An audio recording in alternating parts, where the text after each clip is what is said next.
Price the lord. ಇಂದಿನ ವಾಚನದ ಧ್ಯಾನಕ್ಕೆ ತಮಗೆಲ್ಲರಿಗೂ ಸ್ವಾಗತ.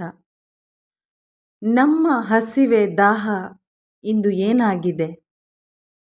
ನಾನೇ ಜೀವದಾಯಕ ರೊಟ್ಟಿ, ನನ್ನ ಬಳಿ ಬರುವವನಿಗೆ ಹಸಿವೆ ಇರದು, ನನ್ನಲ್ಲಿ ವಿಶ್ವಾಸ ಇಡುವವನಿಗೆ ಎಂದಿಗೂ ದಾಹವಾಗದು.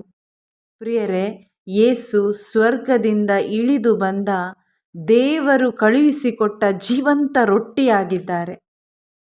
ಇಂದು ಶರೀರದ ಹಸಿವೆ ದಾಹ ನೀಗಿಸುವಂಥ ರೊಟ್ಟಿ ನಮಗೆ ತಿಳಿದಿದೆ.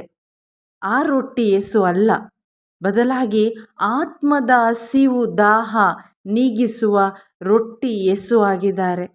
ಪಾಪದ ಮುಖೇನ ಸತ್ತು ಹೋದ ನಮ್ಮ ಆತ್ಮಕ್ಕೆ ಜೀವ ಕೊಡಲು ಮತ್ತು ಈ ಆತ್ಮದ ಆಧ್ಯಾತ್ಮಿಕ ಬೆಳವಣಿಗೆಗಾಗಿ ಯೇಸು ಈ ಧರೆಗೆ ಬಂದರು.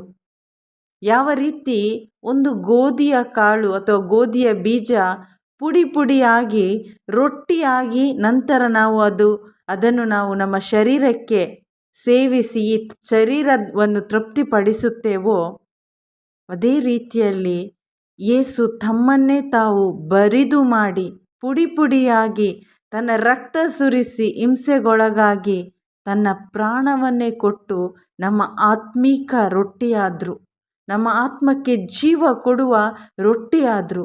ಇಂದು ಈ ನರಪುತ್ರನಲ್ಲಿ ಯಾರು ವಿಶ್ವಾಸ ಇಡುತ್ತಾರೋ ಅವರಿಗೆ ಜೀವೋದ್ಧಾರ.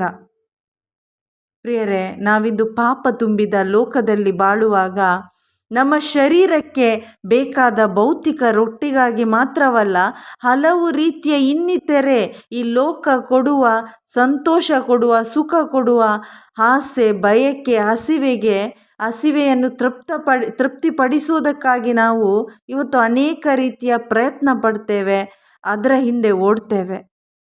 ಯೇಸು ಬೋಧನೆಗೆ ತದ್ವಿರುದ್ಧವಾದ ಮಾಡಬಾರದೆಂದು ತಿಳಿಸಿದ ವಿಷಯಗಳ ಬಗ್ಗೆ ಇಂದು ನಮಗೆ ಹಸಿವೆ ದಾಹ ಅಧಿಕ ಇದೆ. ಮತ್ತು ಎಷ್ಟೇ ಪದೇ ಪದೇ ಪ್ರಯತ್ನಿಸಿದರೂ ನಮ್ಮ ಪ್ರಯತ್ನದ ಮುಖಾಂತರ ಎಷ್ಟೇ ನಾವು ಕಷ್ಟಪಟ್ಟರೂ ಕೂಡ ದುಡಿದ್ರೂ ಕೂಡ ಇಲ್ಲಿ ತೃಪ್ತಿ ಎಂಬುದು ಇಲ್ಲ. ಇಂದು ಈ ಭೌತಿಕ ವಿಷಯದ ಬಗ್ಗೆ ನಮಗೆ ಹಸಿವೆ ನೀಗಲ್ಪಡಬೇಕಾದರೆ ಅದಕ್ಕಿಂತ ಮಿಗಿಲಾದ ಆತ್ಮದ ಹಸಿವೆ ಮೊದಲು ನೀಗಲ್ಪಡಬೇಕು. ಆವಾಗ ಮಾತ್ರ ನಮಗೆ ಈ ಭೌತಿಕ ಹಸಿವು ನೀಗಲ್ಪಡುತ್ತದೆ.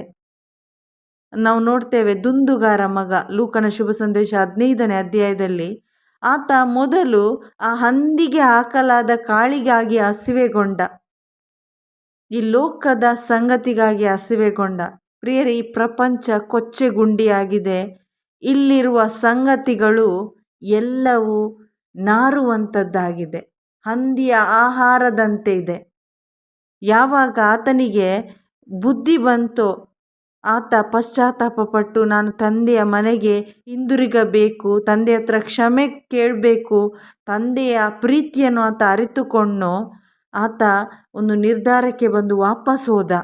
ತಂದೆಯ ಬಳಿಗೆ ವಾಪಸ್ ಹೋಗಿ ತಂದೆ ಆ ಕೊಬ್ಬಿದ ಪ್ರಾಣಿಯ ಆಹಾರ ಕೊಟ್ಟಾಗ ಆತನ ಹಸಿವೆ ನೀಗಲ್ಪಡ್ತು. ಪ್ರಿಯರೇ, ಇಂದು ಅನೇಕರು ನಾವು ಆ ದುಂದುಗಾರ ಮಗನಂತೆ ಈ ಲೋಕದ ಲೌಕಿಕ ವಿಷಯಗಳಿಗೆ ಹಸಿವೆ ದಾಹ ಅಧಿಕ ಪಡ್ತೇವೆ. TV, movie, serials, shopping, social media, drugs, sex ಮತ್ತು ಇನ್ನಿತರೆ ಆ ಕೊಚ್ಚೆಗುಂಡಿ ಮತ್ತು ಹಂದಿಯ ಆಹಾರ ಇದಾಗಿದೆ. ಪ್ರಿಯರೇ, ಇದು ನಮಗೆ ಅರಿವಾದಾಗ ಮಾತ್ರ ನಾವು ತಂದೆಯ ಬಳಿಗೆ ಹಿಂದಿರಬೇಕು, ತಂದೆಯ ಪ್ರೀತಿಯ ಅರಿವು ನಮಗೆ ಆಗಬೇಕು, ಪಶ್ಚಾತ್ತಾಪ ಪಡಬೇಕು, ಹಿಂದಿರುಗಬೇಕು. ಆವಾಗ ಖಂಡಿತ ಕೊಬ್ಬಿದ ಆಹಾರ ಅಂದರೆ ಆ ದೇವರು ಕೊಡುವ ಪರಿಶುದ್ಧ ಆತ್ಮರು ಆ ಆಹಾರ ತಿಂದಾಗ ನಮಗೆ ಸಂತೋಷ, ಆನಂದ, ತೃಪ್ತಿ, ನಮ್ಮ ಹಸಿವೆ ನೀಗಲ್ಪಡುವುದು. ಪ್ರಿಯರೇ, ನಾವಿಂದು ನಿರ್ಧಾರ ಮಾಡಬೇಕು. ಆ ದುಂದುಗಾರ ಮಗ ನಿರ್ಧರಿಸಿದಂತೆ ನಾವು ನಿರ್ಧಾರ ಮಾಡಬೇಕು. ನಾವು ಆತ್ಮದಲ್ಲಿ ಜೀವ ಪಡೆದು ತೃಪ್ತರಾಗಬೇಕಾದ್ರೆ ಖಂಡಿತ ಯೇಸುವಿಂದ ಮಾತ್ರ ಸಾಧ್ಯ. ಈ ಜೀವಂತ ರೊಟ್ಟಿ ನನಗೆ ಬೇಕು, ಯೇಸು ಮಾತ್ರ ಸಾಕು ಅಂತೇಳಿ ನಾವು ಯೇಸು ಬಳಿಗೆ ವಾಪಸ್ ಬರೋದಾದರೆ ಖಂಡಿತ ನಮಗೆ ತೃಪ್ತಿಯಾಗುವುದು ಮತ್ತು ನಮ್ಮ ಹಸಿವು ನೀಗಲ್ಪಡುವುದು. ಪ್ರಿಯರೇ, ಇಂದಿನ ಮೊದಲ ವಾಚನದಲ್ಲಿ ನಾವು ನೋಡ್ತೇವೆ, ಆ ಜೀವಂತ ರೊಟ್ಟಿಯನ್ನು ಸವಿದ ಪವಿತ್ರಾತ್ಮರನ್ನು ಪಡೆದ ಸಂತ ಸ್ಟೇಫಾನರು ಈ ಕೊಚ್ಚೆಗುಂಡಿಯಲ್ಲಿ ಹಂದಿಯ ಆಹಾರಕ್ಕಾಗಿ ಜೀವಿಸಲಿಲ್ಲ, ಬದಲಾಗಿ ಅವರು ಶುಭ ಸಂದೇಶಕ್ಕಾಗಿ, ಸ್ವರ್ಗೀಯ ರೊಟ್ಟಿಗಾಗಿ ಜೀವಿಸಿ ಅವರ ಪ್ರಾಣವನ್ನೇ ಅರ್ಪಿಸಿದ್ರು. ಇಂದು ನಿಮ್ಮ ಹಸಿವು ಈ ಸ್ವರ್ಗದ ರೊಟ್ಟಿಯಾದರೆ ನಮಗೆಂದಿಗೂ ದಾಹವಾಗದು. ಆಮೇನ್. Praise the lord.